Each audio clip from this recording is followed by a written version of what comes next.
Tough break for Cammy, huh? You just started a war.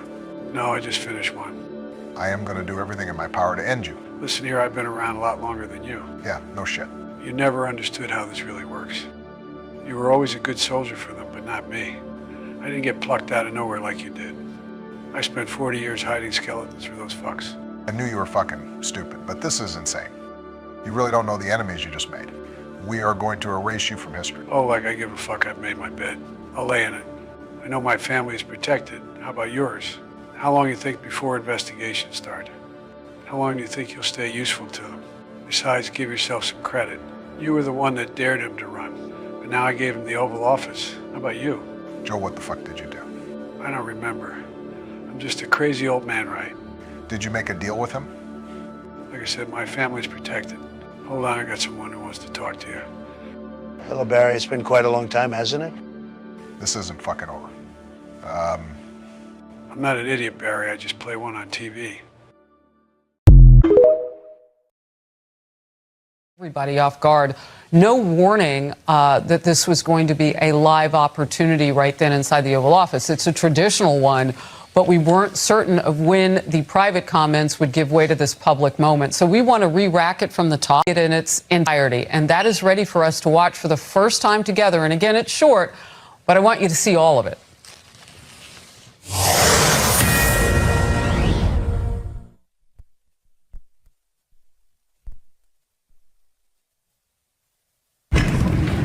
Well, Mr. President-elect and former President, Thank you very Donald, much. congratulations. Thank you very much. And looking forward to having like we said, smooth transition. Do everything we can to make sure you're accommodated, what you need. And we're going to get a chance to talk about some of that today. So Good. welcome Thank you back. very much. And thank you very much. And politics is tough, and it's in many cases not a very nice world, but it is a nice world today, and I appreciate very much a transition that's so smooth. It'll be as smooth as it can get, and I very much appreciate that, Jim. You're welcome. Thank you all.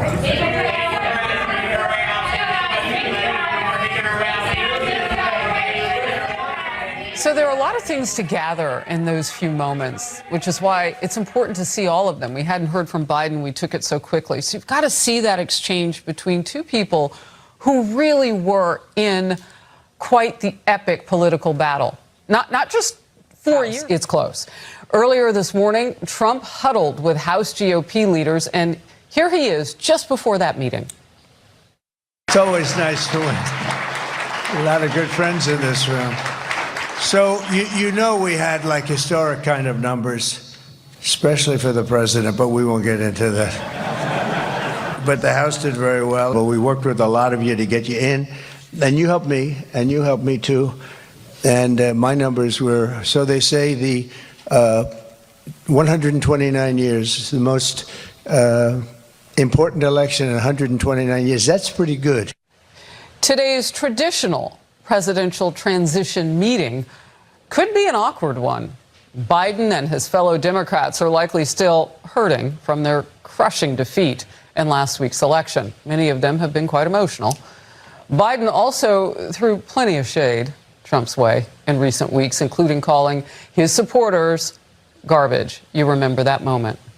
We have an expert lineup of analysts ready to break down what we see coming out of the Oval Office this afternoon. People were concerned about that dystopian future, what it might mean. Big Brother invaded our privacy, our homes, our communications.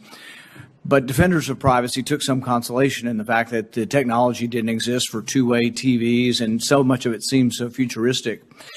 Now U.S. intelligence agencies have the ability to record and listen to every phone call in the world. We've sometimes collected phone calls from an entire country for an entire month at a time. We even have done it here at home in America. For years, the NSA collected millions of Americans' data without first having an individualized warrant. James Clapper notoriously lied, as we all know, to Congress about this massive surveillance program. He's now paid to deliver highly partisan rhetoric on a left-wing news outlet. Many in the FBI have been accused of bias. Some have been convicted. Some have been let go. McCabe, Klein Smith, Peter Strzok, Lisa Page. So it's kind of hard to argue that somehow we can get people in the FBI that are above bias. It seems to be something that goes with the territory.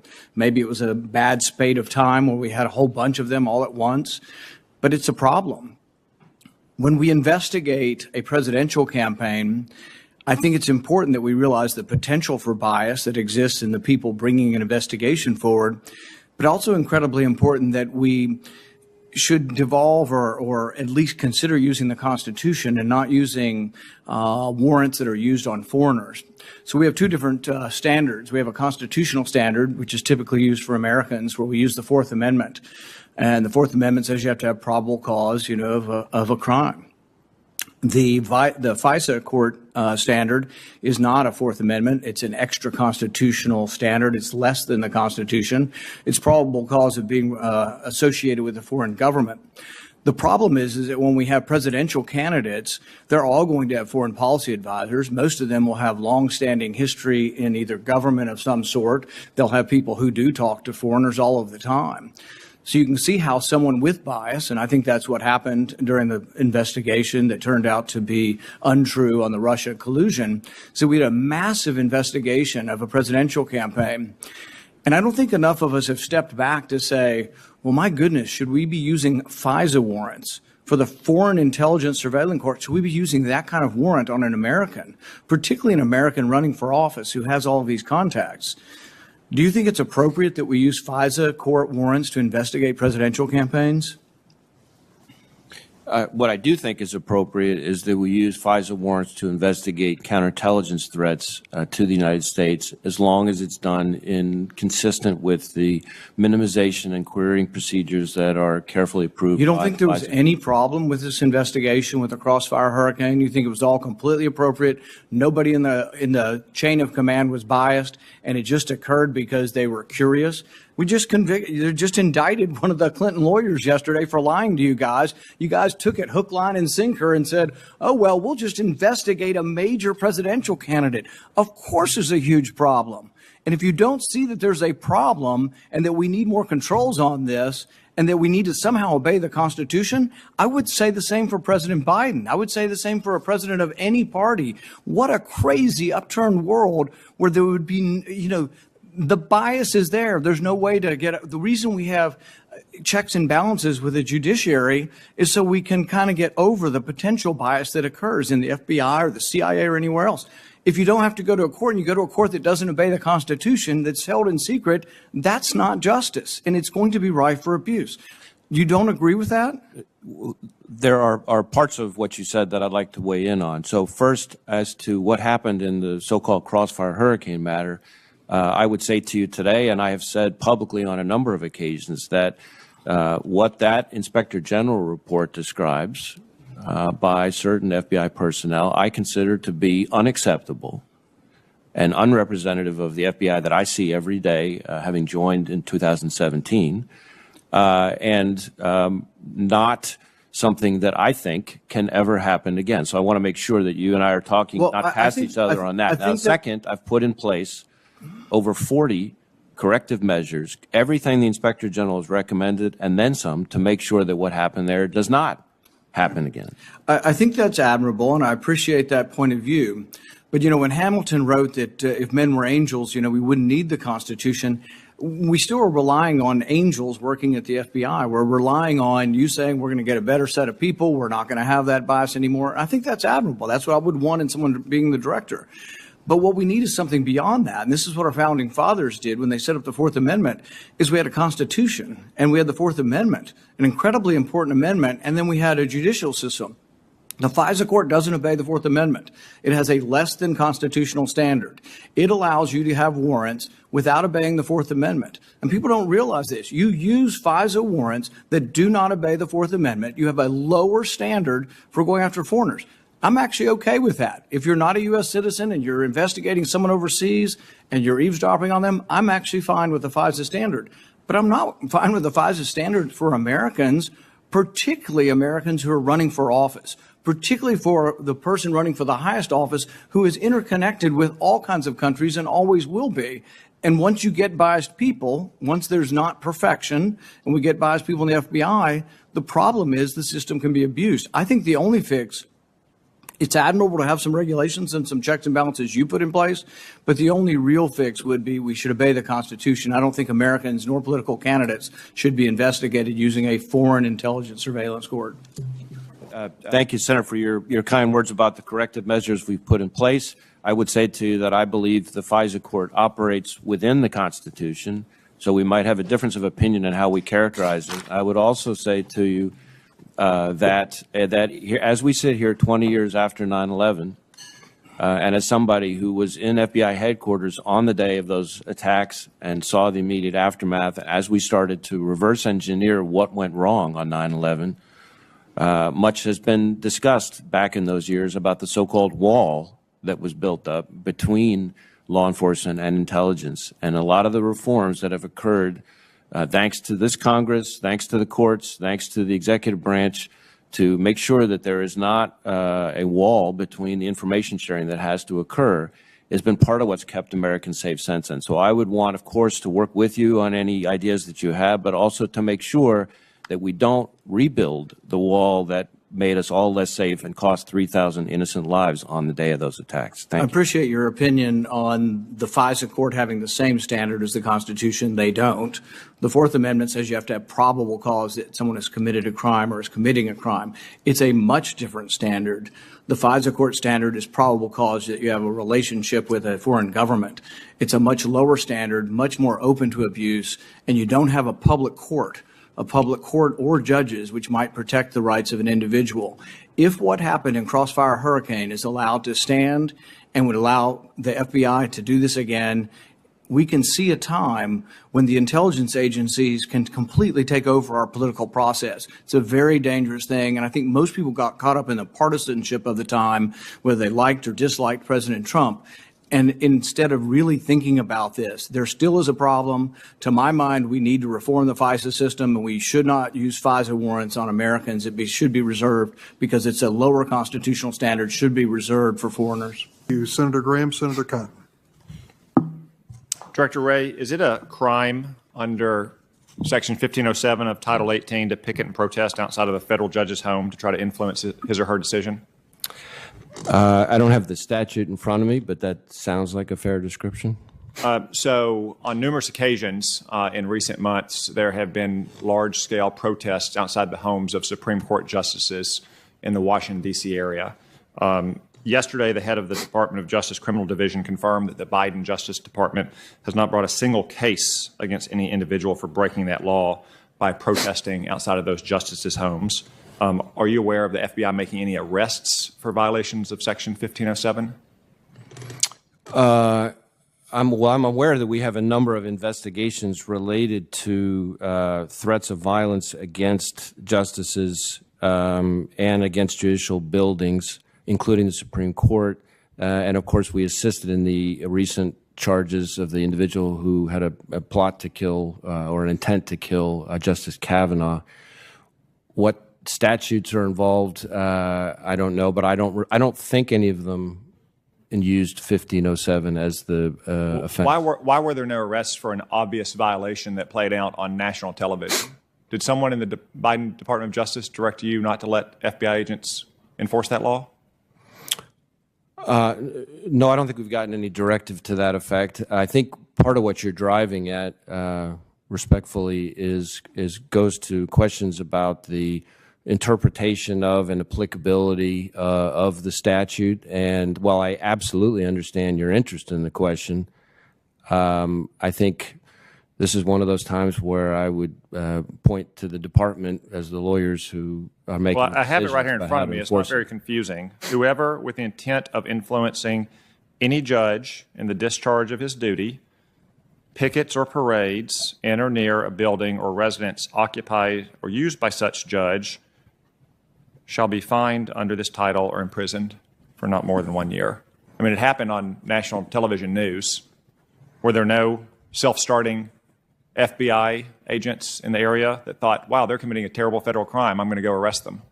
Well, as I said, we're working very closely with the marshals, with Supreme Court police, with the Supreme Court marshals. They have the principal responsibility for crowd control and protecting the justices. We have a number of investigations underway as we speak. and then questions as to the enforcement of that particular statute. I mean, it happened on national television news. Were there no self-starting FBI agents in the area that thought, wow, they're committing a terrible federal crime, I'm going to go arrest them? Well, as I said, we're working very closely with the marshals, with Supreme Court police, with the Supreme Court marshals. They have the principal responsibility for crowd control and protecting the justices. We have a number of investigations underway as we speak, and then questions as to the enforcement of that particular statute constitutionally are better directed to the department. Well, I don't think there's much question about the constitutionality. In 1965, in Cox v. Louisiana, the Supreme Court held up a virtually identical state statute. In 1988, Justice John Paul Stevens stated that it would be constitutional to prohibit protesting outside even an elected official's home, not judges' home, but elected officials' homes, because, quote, there is simply no right to force speech into the home of an unwilling listener. So why did no FBI agent in the National Capital Region, seeing a crime committed repeatedly on national television, not go enforce the law? I mean, don't you expect your agents to go enforce the law? I mean, if they're aware of a bank robbery or kidnapping, do they need direction from on high to make an arrest?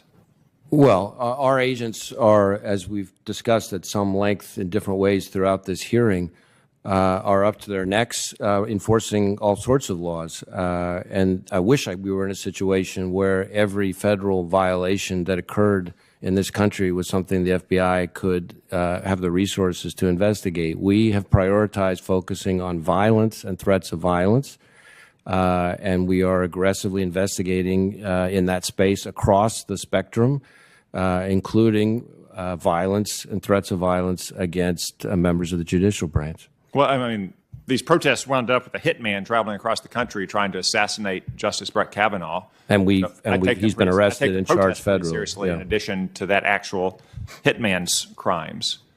I mean, again, it was happening on national television. Seems like a layup to show up and arrest them. I mean, what if those protesters were protesting outside of a district judge home, were members of MS-13, and that judge was presiding over the murder and racketeering trial of an MS-13 gang lord? Would you expect your agents to show up and arrest those protesters? I would think we would want to be aggressively investigating MS-13 members, and we are. So, but that didn't answer my question. Would you expect your agents to stop MS-13 from protesting outside of a federal judge's home as that judge presided over an MS-13 murder trial?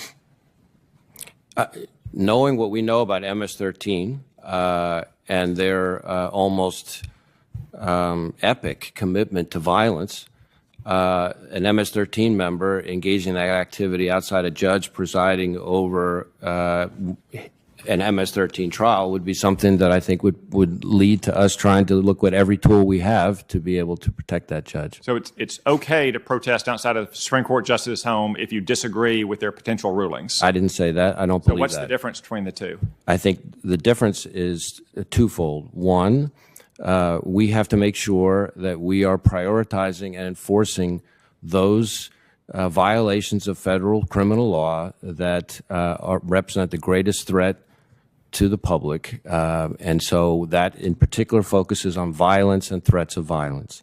Second, as to this particular statute, questions about when it applies constitutionally are, with respect, better directed to the department. If I was sitting here as the Assistant Attorney General or the Attorney General, I might have a different type of response to you, but as FBI Director, on the interpretation of the statute constitutionally, I would defer to the department on that. Well, I'm very disappointed that the Department of Justice and the FBI didn't take these protests themselves seriously. As I said, they led to a Democratic hitman showing up and trying to assassinate a sitting Supreme Court justice. We all know a federal judge who lost her son and almost lost her husband because someone showed up at their home as well. These are serious and grave threats. It is an obvious black letter violation of the criminal law. And I hope if it happens again, the FBI will take it more seriously and start arresting them and charging with the violation of this obvious crime.